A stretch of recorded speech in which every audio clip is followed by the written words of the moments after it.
날아갈 듯 기쁘지만 그 마음을 함부로 드러내면 안 되는 순간이 있다. 건강하지 못한 연애를 하느라 마음고생이 심했던 친구가 기다리고 기다렸던 이별 소식을 전할 때, 직장 동료들과 점심을 먹으러 가는 길 앞장서서 걷던 얄미운 상사가 개똥을 밟았을 때, 맛집 대기줄에 서서 차례를 기다리고 있는데 직원이 문을 열고 나와 난감한 표정으로 우리 팀까지만 입장할 수 있다고 말할 때, 그리고 또 하나, 약속이 취소됐을 때, 직업이나 나이, 사는 곳과 가족관계 같은 정보를 공개하지 않고 처음 보는 사람들에게 나를 소개해야 한다면 이렇게 말하고 싶다. 저는 약속이 취소되면 마음속으로 기쁨의 노래를 부르는 사람입니다.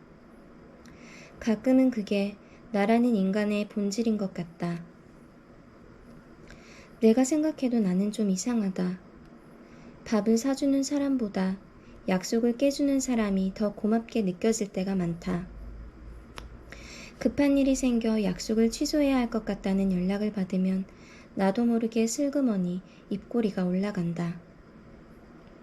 하지만 너무 좋아하는 티를 내면 오히려 상대가 서운해할까봐 적당히 아쉬운 척 대답한다. 어쩔 수 없지 뭐. 아싸. 괜찮아. 다음에 보자. 안 그래도 나가기 귀찮았는데 고마워. 그러고는 홀가분한 마음으로 침대에 벌러덩 드러눕는다. 방금 전까지만 해도 무자비한 폭군 같았던 한낮의 뙤약볕이 갑자기 청량한 여름 풍경을 만드는 멋진 친구처럼 느껴진다. 세상은 한없이 아름답고 다정해진다. 내가 그것과 연결되어 있지 않을 때. 친구도 좋고 피자도 좋고 노래방도 좋은데 어째서 친구와 피자를 먹고 노래방에 가기로 한 약속이 깨지면 미안할 정도로 기쁜 걸까? 원하는 만큼 충분히 혼자 있고 싶지만 그렇다고 해서 외톨이가 되고 싶지는 않은 마음. 나는 아주 오랫동안 그 모순이 궁금했다.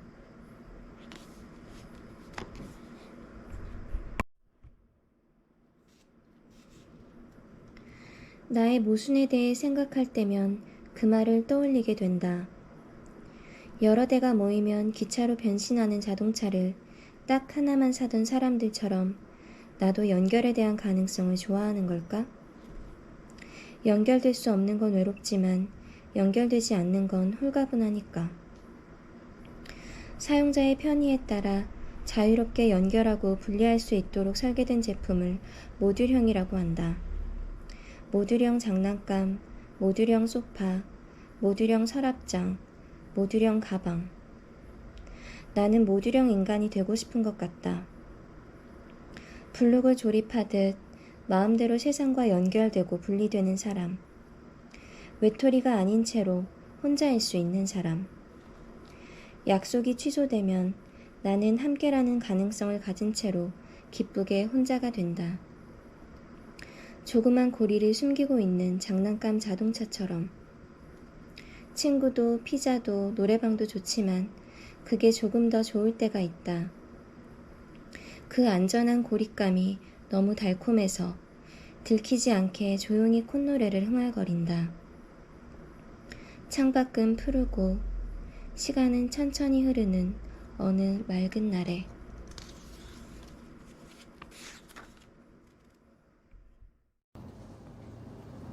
내가 가장 좋아하는 여행지는 호텔이다. 나는 여행을 떠나듯 호텔에 간다. 호텔에는 생활을 생활답게 만드는 구질구질함이 없다. 산더미 같은 빨랫감과 입만 벌렸다 하면 쌓이는 설거지거리, 음식물 쓰레기를 복도에 내놓는 몰상식한 이웃과 화장실 선반 위에 때타올 같은 것들. 아무것도 눈에 거슬리지 않는, 그래서 결코 현실이 될 수 없는 풍경. 그 속에 있으면 비행기를 타지 않고도 아주 멀리까지 떠나온 기분이 든다. 무엇보다 호텔에는 고요가 있다. 서른이 될 때까지 한 번도 집을 떠나 살아본 적 없었던 나는 늘 고요를 꿈꾸며 자랐다. 하지만 내 식구가 복작복작 모여 사는 집에서 고요를 기대하는 것은 사과나무에 고양이가 열리기를 바라는 것과 다르지 않았다.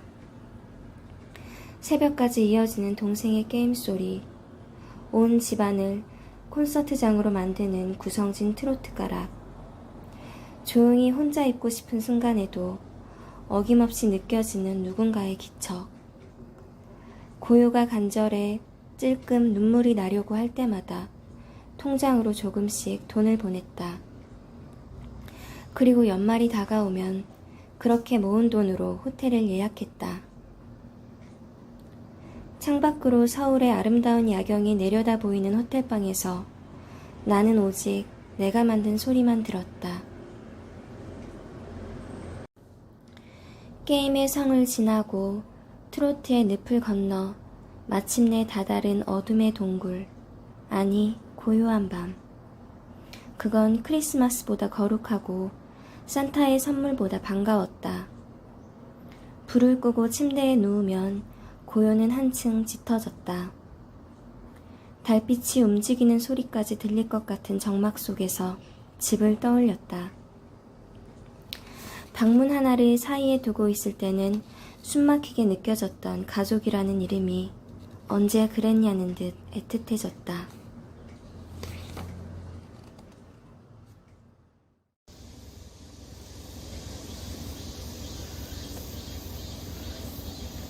같은 곳에 살아도 마음속에 무엇을 품고 있는지에 따라 사람들은 각기 다른 세계를 본다. 집을 찾기 시작하면 집만 보이고 나무를 찾기 시작하면 나무만 보이는 것처럼 집을 찾는 사람이 나무를 찾는 사람을 만날 때 세계는 조금 낯설어지고 꼭 그만큼 넓어진다. 나는 앞으로 집 말고 또 무엇을 찾게 될까? 무엇을 원하고 무엇을 모으는 사람이 될까?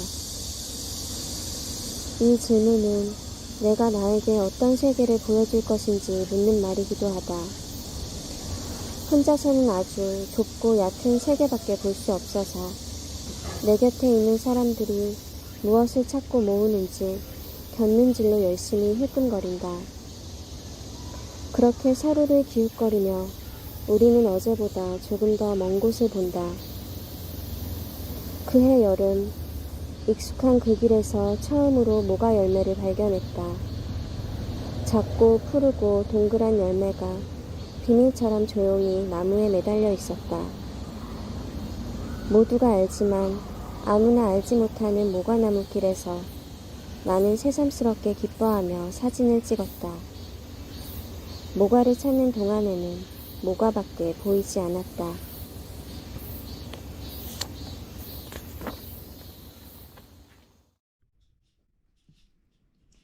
나는 아무런 무늬도 장식도 없는 깔끔한 흰이불을 좋아한다. 유행에 휩쓸려 이런저런 침구 세트를 구입해보기도 했지만 돌고 돌아 결국에는 다시 흰이불로 돌아오게 된다. 차가우면서 따뜻하고 단정하면서 화려하고 소박하면서 사치스러운 흰이불의 매력에 빠지면 다른 이불은 눈에 들어오지 않는다. 하지만 흰이불은 장점만큼이나 단점도 많다. 그 중에서도 가장 치명적인 단점은 역시 오염에 취약하다는 것이다. 눈처럼 하얀 새 시트에 검붉은 복분자즙을 쏟아 1급 대절망 상태에 빠졌던 경험 때문에 흰 이불 위에서는 모든 행동이 조심스럽다. 하지만 내 이불의 안위를 위협하는 최대의 적은 따로 있다. 복분자즙보다 강력한 파괴력을 뽐내는 그것. 이불 위에 두꺼운 수건을 두 겹으로 겹쳐 깔고 자게 만드는 나의 성실하고 꾸준한 적. 정혈. 그것에 대해 하고 싶은 말을 다 하려면 적어도 2박 3일은 필요할 것 같다. 일단 이름부터 시작해볼까? 대부분의 사람들은 정혈이라는 단어를 들으면 고개를 갸웃거릴 것이다. 나만 해도 그랬으니까. 내 주변에 정혈을 하는 사람은 아무도 없었다. 우리는 모두 생리를 했다. 생리란 무엇인가? 표준국어 대사전에서는 생리를 이렇게 정의한다.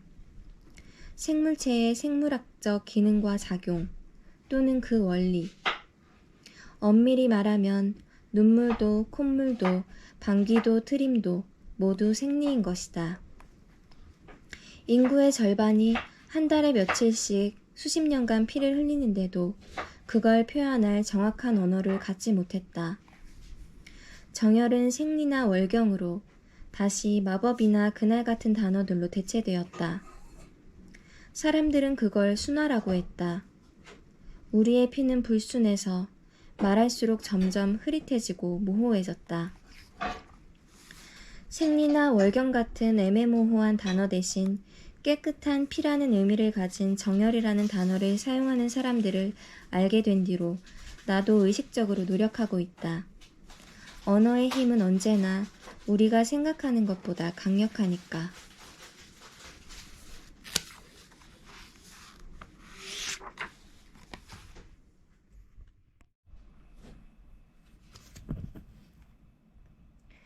그러니까 그건 잘 아는 사람들이었다. 나를 아프게, 슬프게, 초라하게 만드는 것은 지금 이 순간이 지나도 서로의 곁에 남아야 하는 사람들, 좋든 싫든 아직은 남이 될 수 없는 사람들, 주고받은 실망을 투명하게 드러내선 안 되는 사람들,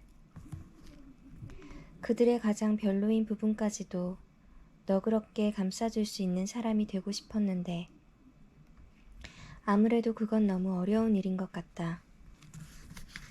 좋아하는 사람에게서 믿을 수 없을 만큼 형편없는 모습을 발견할 때마다 나는 뻔뻔해지지도 용감해지지도 못하고 당황한다. 나 역시 그들에게 숱한 실망감과 참담함을 안겨주었을 텐데 그 서글픈 순간을 그들은 어떻게 견뎌왔을까? 하지만 정말로 물어볼 용기는 없다.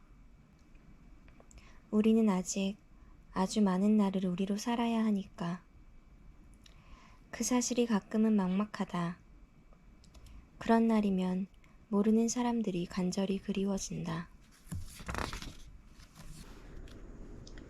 묘하게 겉돈다는 건 무엇인가? 공적인 친분을 사적인 친분으로 확장하는 능력, 혹은 의지의 부족. 중심부와 주변부의 경계에서 내가 생각한 겉돌다의 정의는 그랬다. 같은 반 친구들은 오직 학교 안에서만 친구 같았다. 교문을 벗어나는 순간부터 우리 사이에는 얇고 투명한 벽이 생겼다. 직장에서 만난 사람들과는 건조하고 담백하게 일만 하고 싶었다. 온종일 징글징글하게 부대낀 동료들과 퇴근 후까지 몰려다니며 밥을 먹고 술을 마시는 사람들이 신기했다. 사람과 사람 사이의 거리는 서로의 숨결을 느낄 수 있을 만큼 가까운 동시에 바다 건너만큼 멀 수도 있었다. 허물없이 장난을 주고받고 귓속말로 비밀을 속삭이다가도 돌아서면 금세 대면대면해졌다. 어른이 된 뒤에도 관계는 여전히 골치 아픈 숙제였다. 사람이 어려울 때면 사람으로 태어난 게 이 생에서 내가 저지른 가장 큰 실수 같았다. 어쩌면 나는 고양이나 흰수염고래의 영혼을 가진 채로 인간이 된 게 아닐까? 이런 내가 무사히 학교를 졸업하고 사회생활을 할 수 있었던 건 시절마다 꼭 하나씩 내게 다가와 손을 내밀어준 사람들 덕분이었다. 생각해보면 나를 버티게 한 건 늘 한 사람이었다. 10 중 9가 맞지 않아도 마음을 터놓고 지낼 사람 하나만 있으면 거짓말처럼 버틸 힘이 생기곤 했다. 이제 더는 학교에 갈 일이 없는데도 마음이 불안할 때면 한 번씩 학교 꿈을 꾼다. 세상이 거대한 학교처럼 느껴져서 어디로든 도망치고 싶을 때, 나 혼자만 이 세계를 겉돌고 있는 것 같을 때, 그럴 때면 지난 시절 나의 한 사람이었던 그들의 얼굴을 떠올린다. 지긋지긋한 아홉을 견디게 해주었던 단 하나의 기쁨을. 그때 우리는 짐작했을까? 우리가 함께 통과한 그 시간이 미래의 어떤 날에는 곱씹을 때마다 새로운 용기가 되기도 한다는 것을. 몰라도 좋았고 몰라서 좋았다. 어떤 미래는 아득할수록 좋았다.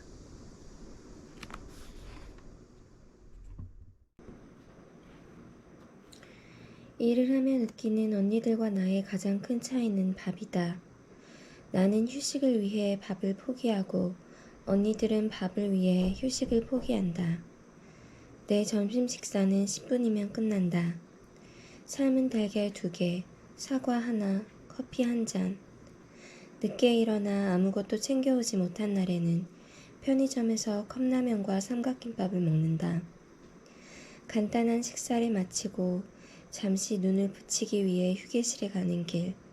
3, 4, 5 모여 도시락을 먹던 언니들이 말을 건다. 또 라면 먹었어? 젊다고 그렇게 대충 때우면 안 돼. 이리 와서 밥 좀 먹고 가. 언니들의 도시락을 볼 때마다 나는 매번 그들의 부지런함에 감탄한다. 각종 채소와 고기를 굽고 찌고 볶아서 만든 반찬들, 건강정보 프로그램에 소개된 기능성 잡곡을 섞어 지은 밥, 싱싱해 보이는 쌈채소와 과일, 커다란 테이블은 모양도 크기도 제각각인 도시락들로 북적거린다. 언니들 중 음식에 야박한 사람은 아무도 없다.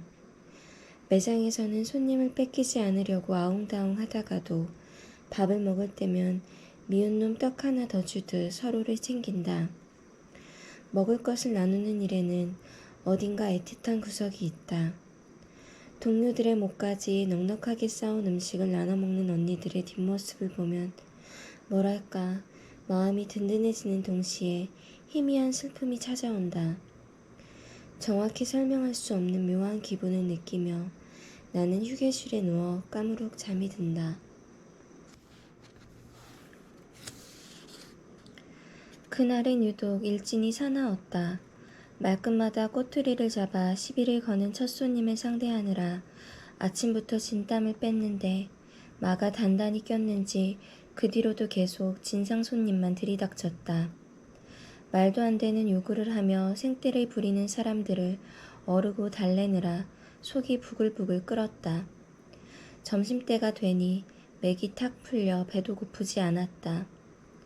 조용히 매장을 빠져나와 주차장 뒤 벤치에서 커피를 마시고 있는데 핸드폰 진동이 울렸다. 옆자리 간장 언니였다. 자기야, 우리 밥 먹는 자리 알지? 일단 와. 빨리 와. 무슨 일인지 묻기도 전에 전화가 끊겼다. 반나절 내내 사람에게 시달렸으니 점심시간만이라도 조용히 있고 싶었는데 귀찮은 마음에 혼자 툴툴거리며 발걸음을 옮겼다. 언니들과 함께 나를 기다리고 있는 건 커다란 통에 담긴 오곡밥이었다. 간장 언니는 도시락 뚜껑에 밥과 나물을 덜어주며 말했다. 이거 먹이려고 불렀지. 요즘 애들은 정월대보름 같은 거 안 챙기지? 첫보름엔 오곡밥에 나물을 먹어야 나쁜 기운이 도망가는 거야. 먹기 싫어도 조금만 먹어. 진상 안 붙게. 나는 얼떨떨한 기분으로 젓가락을 받아들었다. 방금 전까지만 해도 입맛이 없었는데 담백한 오곡밥에 고소하고 짭조름한 고사리 볶음을 얹어 한 입 먹자마자 참을 수 없이 허기가 밀려왔다. 매번 음식을 권할 때마다 머쓱하게 웃으며 자리를 뜨더니 막상 앉혀놓으니 제일 잘 먹는다며 언니들은 깔깔 웃었다. 언니들을 따라 웃다 보니 형편없이 구겨졌던 마음이 반듯하게 펴지는 것 같았다. 밥을 다 먹자 만두 언니가 가방에서 땅콩을 꺼냈다. 우리는 그걸 하나씩 깨물며 새로운 한 해의 안녕을 빌었다. 몸에도 마음에도 부스럼 나지 않기를, 좋은 손님만 만나기를, 우리의 밥벌이가 우리를 해치지 않기를. 언니들 틈에 섞여 열심히 땅콩을 까먹는 동안에도 나는 예의 그 희미한 슬픔을 느꼈다. 뒤에서 볼 때는 몰랐는데 앞에서 보니 그건 사랑이었다. 사랑인 줄 모르고 사랑하는 것들이 세상에는 얼마나 많을까. 바짓단에 붙은 땅콩 껍질처럼 한참이 지나고 나서야 발견하게 되는 마음이.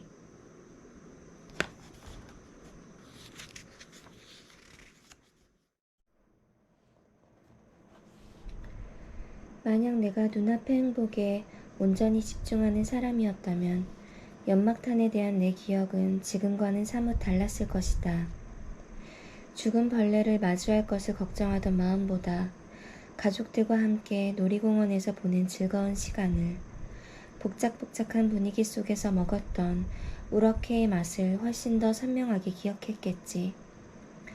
내가 내 손으로 밀어낸 행복의 순간은 이것 말고도 아주 많다. 나는 자꾸만 불행을 기다리는 사람이 된다. 지금 이 행복이 사라진 뒤에 느낄 허탈함과 상실감이 두려워 아직 오지 않은 미래에서 부지런히 불행을 빌려온다.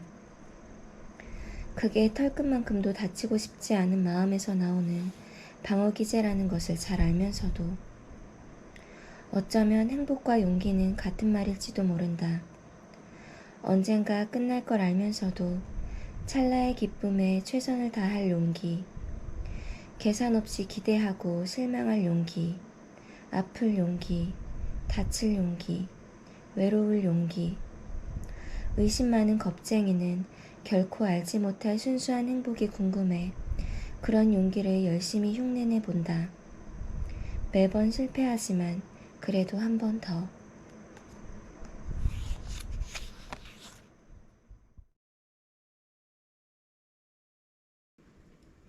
방금 전까지만 해도 무자비한 폭국가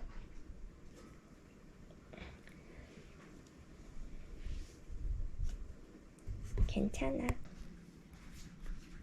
이 얼굴 비치진 않나? 눈처럼 하얀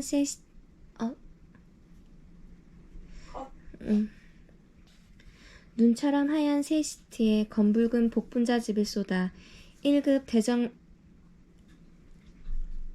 다시 해야지. 나 원래 안 틀리는데. 귀여워. 대부분의 사람들은 정열이라는 단어를 들음 대부분의 사람들은 정열이라는 단어를 들으면 나 신경 쓰지 말고 계속해.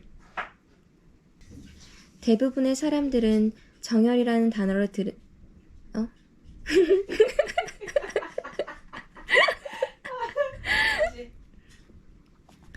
일단 이름부터 시작해볼까? 대부분의 사람들은 정열이라는 단어를